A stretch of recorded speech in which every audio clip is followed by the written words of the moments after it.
Another thing that you talk about on your platform that I think is really important is one of the most important vitamins for emotional health. Yeah, it's vitamin G. It takes you right out of a fearful state and puts you into a loving state, a parasympathetic state. And vitamin G, it's incredible, right? We take it all the time. And I've got, the cool thing about vitamin G is this. When we look at the studies, if we want to look at this, like the literature and what it does to the body, it does amazing things. Dr. Joe Dispenza, who a lot of people know of, I know that you do, he did a workshop. It was a vitamin G workshop where he had the participants take vitamin G for about 9 to 10 minutes twice a day. And then he measured for 3 days.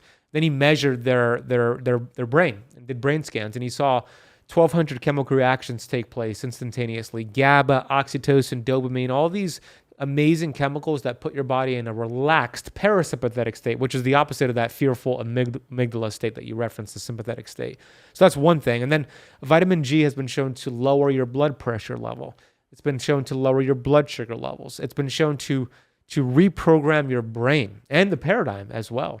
So vitamin G, unfortunately, we don't have like an affiliate link and a coupon code because the good news is that vitamin G is free and it's vitamin gratitude, right? The practice of gratitude. And it's not just the practice, I should say, of gratitude. It's the feeling of gratitude. When I first started practicing gratitude, I got benefits just by using it as a checklist, but then those benefits kind of wore off because I was just like, 10 things I'm grateful for, done, move on to the next thing, right?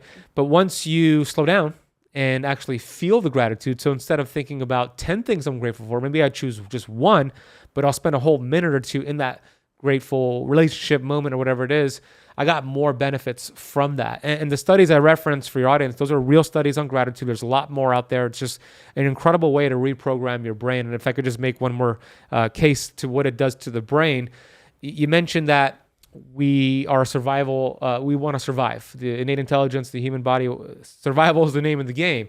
And we're hardwired this way. You made the point with the bear and the berries.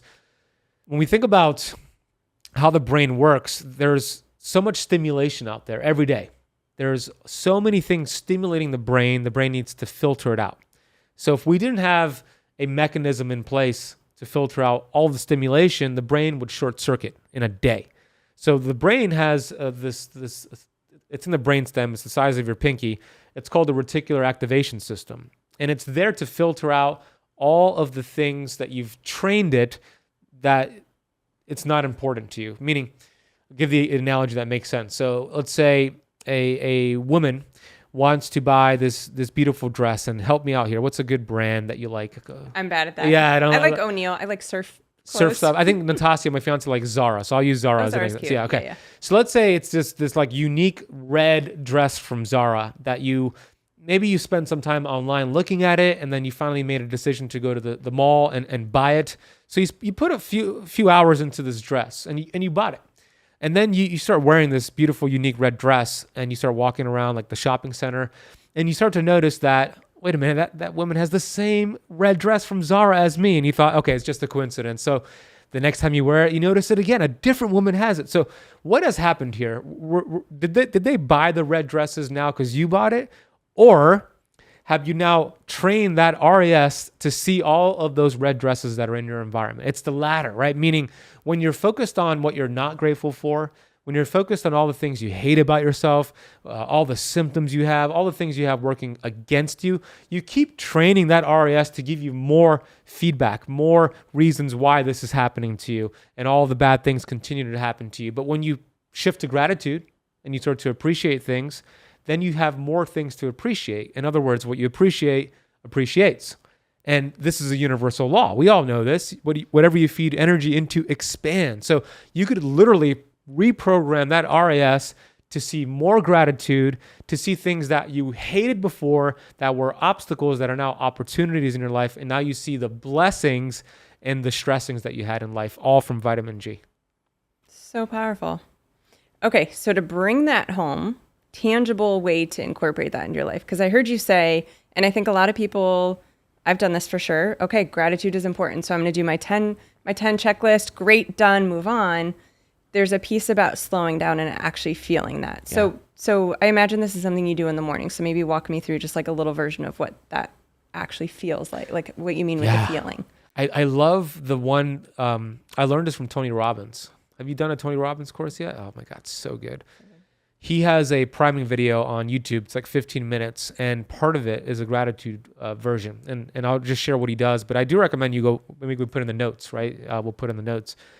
But it's a 3-minute routine where you spend 1 minute on one thing you're grateful for, either a relationship or a memory or whatever it is, but you spend a full minute there and getting as like visceral and specific as possible. So if it's a person you're thinking about that you're grateful for, you would like hear how they sound when they laugh. You would envision their eye color, their skin complexion. You would get really specific and spend a whole minute there. And then after that minute's done, you move on to a second thing, same routine here, and then you move on to a third thing. So it's a 3-minute routine essentially that you do first thing in the morning. I do think is the best way to do it because the subconscious mind is most impressionable first thing in the morning and right before bed. So those would probably be the best 2 times to do it. And it's just 3 minutes. And if you could just spend 3 minutes, 1 minute on each person or activity or whatever moment you're grateful for, and do that 3 times a day, 3 minutes a day, like it'll change your life. So amazing. 3 minutes. That's it. So it's really about creating the feeling. That's what I'm hearing that's so important. And you think about, so many times I think most of us wake up in maybe a feeling that's not so great. I definitely have worked a bit to get into a different place, but I think, a lot of people, we can wake up feeling overwhelmed, stressed. How am I going to do all this? So we can take that feeling, make a choice. I'd actually like to step in today feeling a little bit more gratitude and finding that red dress, finding that gratitude all around me. So just taking 3 minutes, a short 3 minutes, you can get into that feeling. Activate your reticular formation. That's right. So powerful. If you like that, you'll enjoy the full version, and you can get that simply by clicking here. Be sure to also subscribe so you don't miss any future content.